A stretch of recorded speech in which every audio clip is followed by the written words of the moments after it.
आइए चलिए 19 number question हम लोग चलते हैं और पढ़ते हैं यहाँ पर क्या कहा गया। 10,500 की एक राशि साधारण ब्याज की एक निश्चित दर पर, मेरे भाई यहाँ पर क्या है पढ़िए जरा, ठीक है। 10,500 रुपए की राशि एक निश्चित दर पर जो है, देखिए इतने रुपए की एक राशि प्रतिवर्ष साधारण ब्याज की एक निश्चित दर पर प्रतिवर्ष इतने वर्षों के लिए, यानी आप जो राशि दे रहे हैं वो इतने की दे रहे हैं और इतने वर्षों के लिए दे रहे हैं, मतलब ये समय है आपका, इतना हो जाता है मतलब ये अमाउंट है आपका, ठीक है। तो इसी राशि पर पहली दर से दोगुनी दर पर 5 वर्षों का साधारण ब्याज कितना होगा।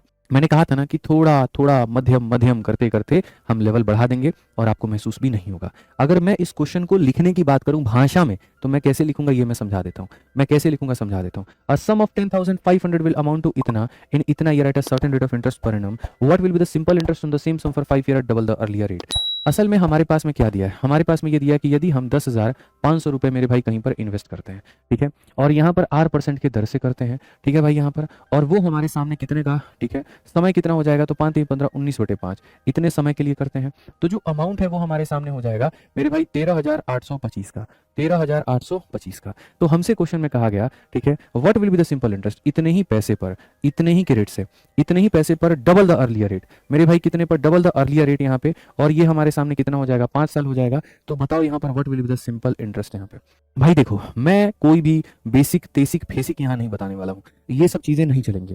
हम यहाँ पर सीधा सीधा एक छोटा सा आपको आइडिया दे देते हैं और आपको चीजें समझ में आ जाएंगी। मेरे भाई यहाँ पर साधारण ब्याज जो होता है ना, वो प्रोपोर्शनल होता है किसके, प्रिंसिपल के, रेट के और टाइम के। यानी अगर तुम पैसे को डबल करोगे तो ब्याज डबल होगा, रेट को डबल करोगे तो ये डबल होगा, टाइम को डबल करोगे तो डबल होगा, ठीक है। तो अगर हम इस सवाल को मेरे भाई यहाँ पर देखें तो हम बड़े आसानी से इसको बना सकते हैं, ये सब की कहीं पर कोई जरूरत नहीं है, ठीक है। मैं आपसे ये कहूंगा तुमने इतना पैसा लगाया था और तुमको मिला हमारे सामने इतना, तो तुमको एक्स्ट्रा कितना मिला, तुमको जो एक्स्ट्रा है वो कितना मिला है, ब्याज के रूप में कितना मिला है, प्रिंसिपल और अमाउंट का डिफरेंस ही ब्याज होता है, तो 3,325 रुपए का ब्याज मिला है। आप ऐसा कह सकते हो, यानी आप यहाँ पर क्या कहोगे, ये तुम्हारे सामने क्या है, तो ब्याज है।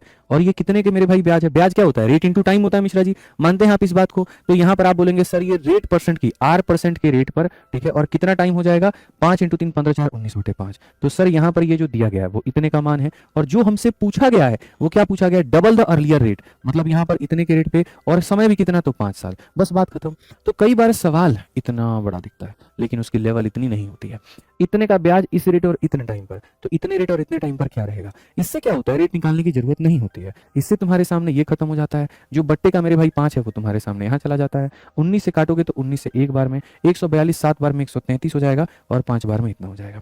5 × 5 25 दूनी 50, 0 50 25 7 25 35 37 और यहाँ पर इतना 8,750, ऑप्शन नंबर बी आंसर है। आइए चलिए एक आधा क्वेश्चन हम लोग और देखते हैं, समझते हैं।